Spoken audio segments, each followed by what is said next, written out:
다윗의 시입니다. 그는 행악자들이 일시적으로 잘 되고 또 성공하는 세상의 부조리함 때문에 의인들이 실족하지 말 것을 당부하고 있는 말씀이죠. 공의로운 하나님의 심판이 반드시 임하여 악인은 멸망당하고 의인이 흥왕하게 될 것임을 강조합니다. 성도의 궁극적 승리는 하나님의 신실하심과 전능하심에 근거하기 때문에 의인은 영원한 소망 가운데 사는 자들이다. 이것이 오늘 읽은 본문 말씀의 핵심 요지입니다.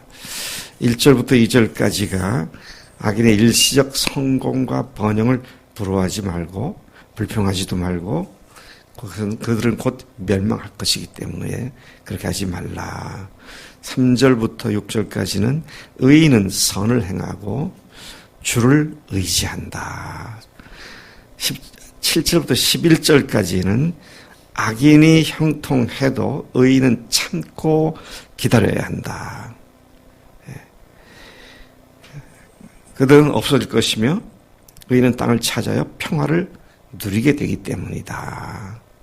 12절부터 17절까지는 악인이 칼과 활로 의인을 공격하고 가난한 자를 넘어뜨리려고 하지만 그 칼과 활이 도리어 악인의 마음을 찌르게 될 거다. 그리고 18절에서 21절까지는 의인은 복을 받지만 악인은 반드시 저주를 받는다. 자, 이것이 이제 오늘 본문의 핵심적인 내용이고 또 그렇게 각 구절들이 구성되어 있습니다. 먼저 1, 2절을 보면 악인의 성공을 부러워하지 말라. 자, 이것이 뒤에도 계속 반복되어 나옵니다. 악인의 성공을 부러워하지 말라. 악인과 불의를 행하는 자들의 성공과 번영 때문에 부러워하거나 시기하거나 불평하지 말라고 다윗은 노래하고 있습니다. 참 우리가 이런 시험을 받을 때가 자주 있는 것 같아요. 참 인간적 술수를 쓰고 아주 약삭빠르게 구는 자들은 잘 되고 우직하게 하나님의 말씀의 원리를 따라 순종하는 사람들은 늘 손해보는 것 같고 늘 되는 것이 잘 없는 것 같아서 그래서 옆을 쳐다보니 그렇지 않은 사람들은 잘 되고 돈도 잘 벌고 하는 일도 잘 되고 자 이런 것들을 보게 될 때 마음속 깊은 곳에서 아니 하나님 이게 뭐예요? 쟤들은 저렇게 잘 되는데 나는 왜 이 모양 이 꼴입니까? 이런 불평을 할 수 있는데 이거는 지금부터 3000년도 더 되는 다윗 때도 그렇게 했고 오늘 인류 문화와 문명이 극치에 달했다고는 오늘도 똑같은 이런 마음속에 작동함이 있는 것을 보게 되는 것입니다. 하나님을 주인으로 모시고 살아가는 그리스도인들보다 자기가 주인되어 자기 마음대로 사는 자들이 세상에서 더 잘 되고 더 잘 풀리고 또 더 잘 성공하는 그런 모습을 보면 속이 상해서 하나님께 대한 원망의 마음도 생길 수 있음을 보게 됩니다. 여러분 이게 이상한 일이 아니죠. 왜 이상한 일이 아닙니까?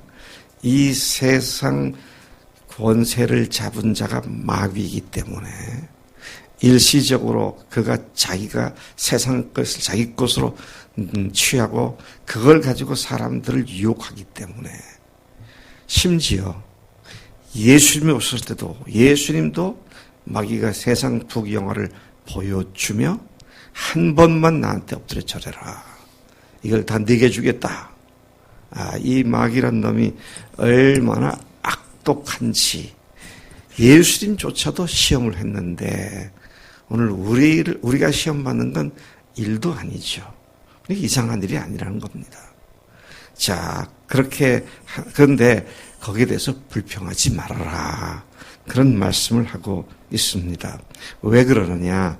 너희들 그들이 성공하고 번영하고 잘 되는 것 같지? 그것들은 다 뭐가 같으냐? 풀이나 푸른 채소가 속히 배임을 당하고 또 말라 비틀어져 쇠잔할 뿐인 것처럼, 그거 일시적으로 거창한 것처럼 보이지만 아무것도 아니다. 그렇게 말씀을 하고 있는 것입니다.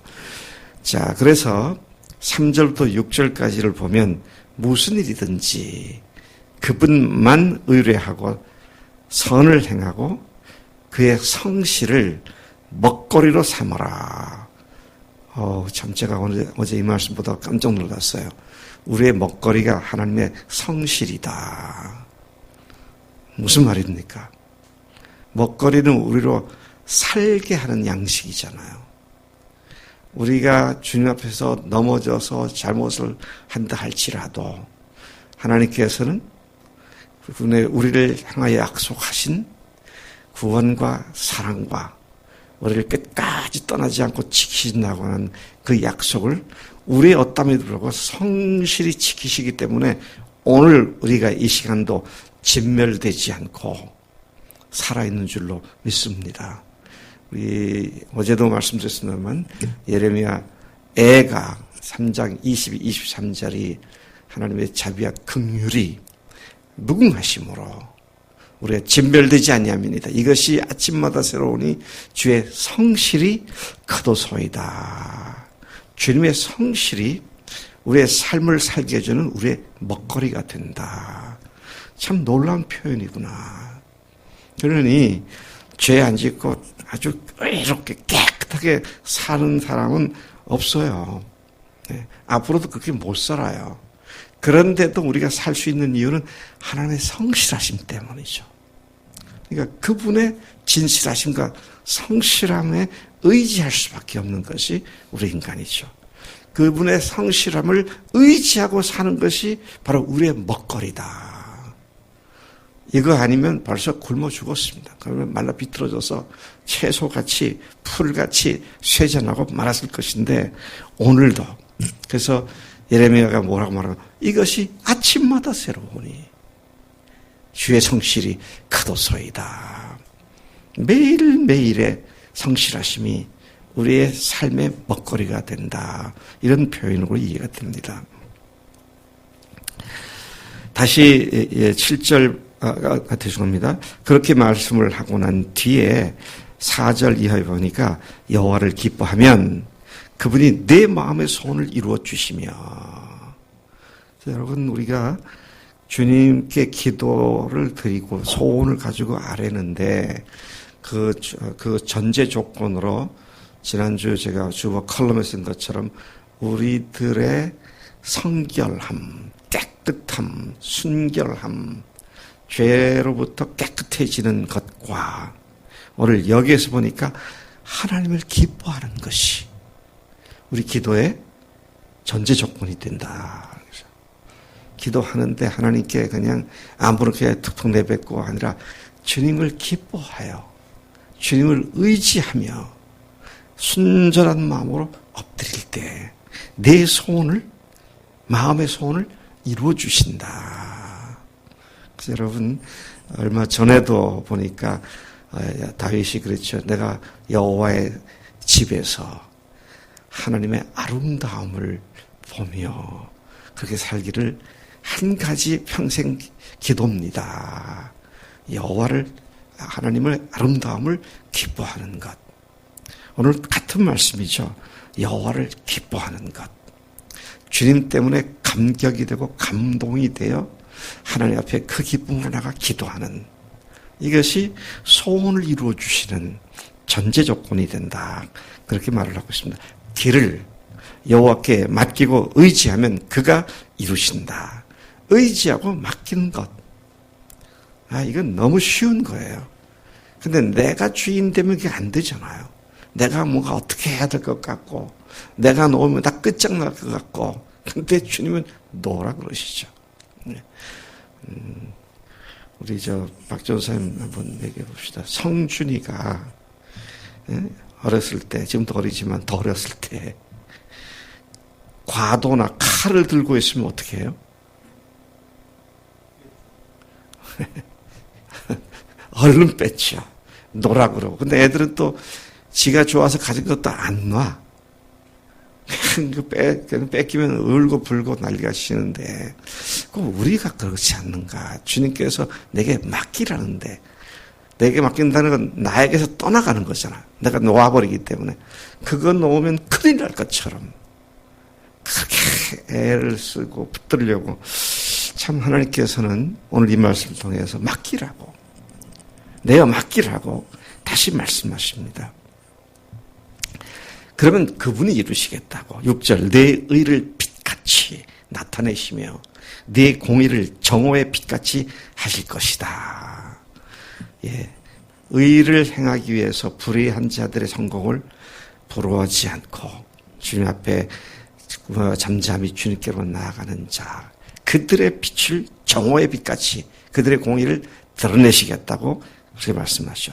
두려워하지 않고 그분께 어떻게 해야 할지를 믿고 의지하면 그분께서 가르쳐 주시고 의뢰한 자의 의를 빛같이 정오의 빛같이 바라게 하신다고 확약해 주시는 노래가 바로 이 시편 37편이다 하는 것이죠. 7절부터 12절까지 보면 끊어지고 없어질 악인들의 형통을 불평하지 말라. 하나님을 잠잠히 참고 기다려라. 또 반복합니다. 그들의 성공과 번영, 형통을 불평하지 말아라.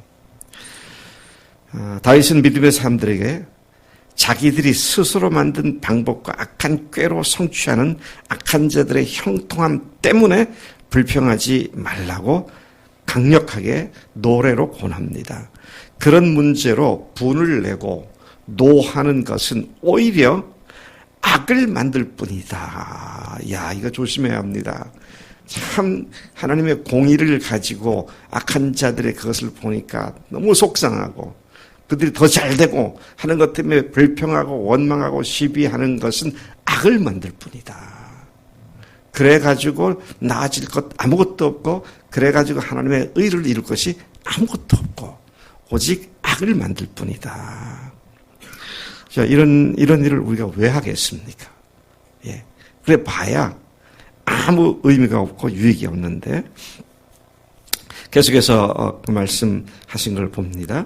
그들의 잠깐 동안의 성공에도 불구하고 악을 행하는 자들은 반드시 망하고 끊어져 없어질 것이다. 어떻게 없어지느냐? 완전히 없어질 것이다. 그렇게 말씀하십니다. 그러나 여호와를 소망하는 온유한 자들, 그들은 땅을 차지한다. 온유한 자가 복이 있나니 그들이 땅을 차지할 것이며, 산상 팔복이 여기에서 인용된 거더라고요. 온유한 자가 땅을 차지하게 된다. 참 중요한 말씀이 아닐까 하는 것이죠. 그리고 넘쳐오르는 화평으로 즐거워하게 된다. 그러니 악인들의 형통함을 부러워하거나 그것 때문에 불평하지 말라고 시편 기자가 하나님의 말씀을 그렇게 대언하고 있음을 봅니다. 12절부터 22절까지는 의인을 공격하고 미워하는 악인들의 결말에 대조된 의인들의 결과, 악인과 의인의 궁극적 결과를 대조하고 있습니다. 12절 보면 악인은 의인 치기를 꾀하고 이를 갈지만 하나님은 그들의 멸망받을 날이 다가오심을 보고 계시기에 하나님께서 그들을 비웃으신다. 14절로 가보면 악인이 칼과 활로 가난하고 궁편자와 정직한 삶을 사는 자들을 넘어지고 죽이려 하지만 결국 그들이 휘두르는 칼에 자기들의 양심이 찔리고 그들의 활은 부러진다고 노래하고 있습니다. 16절에도 보니까 의인의 적은 소유가, 참 귀한 말입니다. 의인의 적은 소유가 악인의 풍부함보다 나으며 악인의 팔은 부러지나 의인은 여호와께서 붙드신다. 예, 여러분 많이 가지면 좋을 것 같죠? 많이 가지면 그거 관리하는 것과 혹시 이게 문제신가 봐 그것 때문에 걱정하는 게 많아요. 예. 제가 집을 지어봐서 압니다. 아이고, 황룡리에 집을 지었는데 신성동에서 67평짜리에서 조그마한 정원 하다가 좀 집 넓은 데 가서 좀 여유 있게 살아야겠다. 그리고 가서 200평이 넘는 260평이 넘는 땅에다가 집을 짓고 좋더라고요. 참 좋더라고요. 3개월을 못 가더라고. 그가 관리하는 게 얼마나 힘든지. 그 생각 같아서는 지금 그거 팔고 25평이나 30평짜리 아파트로 있었으면 좋겠어. 근데 잘 안 팔려, 또. 적극적으로 내놓지도 않았지만, 그 동네는 아무 매매도 안 해요. 그러니까 그게 신경 써요. 저 고구마 밭에 있잖아요. 저거 그냥 묵히면 안 되니까 저거, 금년에도 우리 저 밭 트랙터 갔다가 다시 뭐 하고, 비료 사고, 우리 청년들 또 와서 일하면 또 밥사 먹이고, 감자 씨 15만원씩 사다 심고, 그래가지고 수확한 것이 우리 교인들이 또 은혜롭게 그걸 사줘가지고 80만원 벌었더라고. 들어간 건 한 150만원 되는데. 근데 그걸 안 할 수가 없어서, 그게 신경이 보통 쓰이는 거 아니에요. 우리 최 집사님 밭이 없으시잖아요. 속 편하세요. 적은 소유가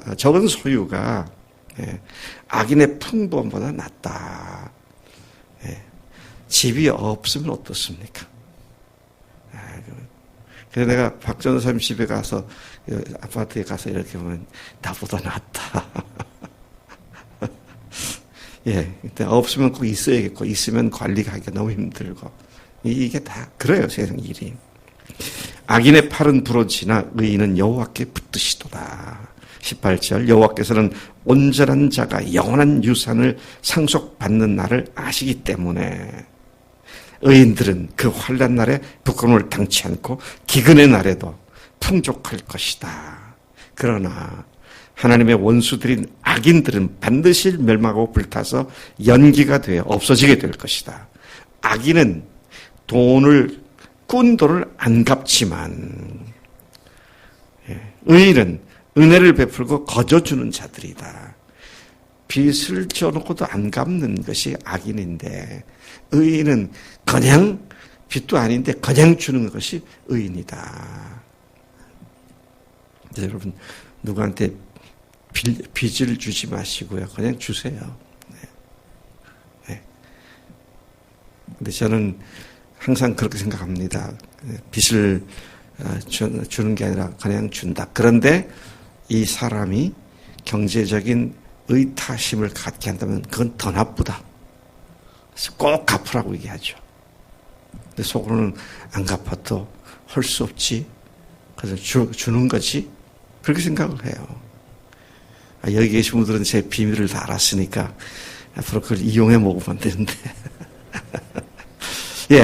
주의 복을 받는 자들은 땅을 차지한다. 땅을 차지한다면 또 나옵니다. 온유한 자, 땅을 차지한다. 주의 복을 받는 자들은 땅을 차지하고 주의 저주를 받은 자들은 끊어지게 된다. 우리는 궁극의 결말을 아는 자들입니다. 지금 얘기한 것이 오늘 새롭게 배운 게 아니잖아요. 이 모든 궁극적 결말을 아는 자들입니다. 알기 때문에 이런 사전 지식이 있기 때문에 어떻게 해야 합니까?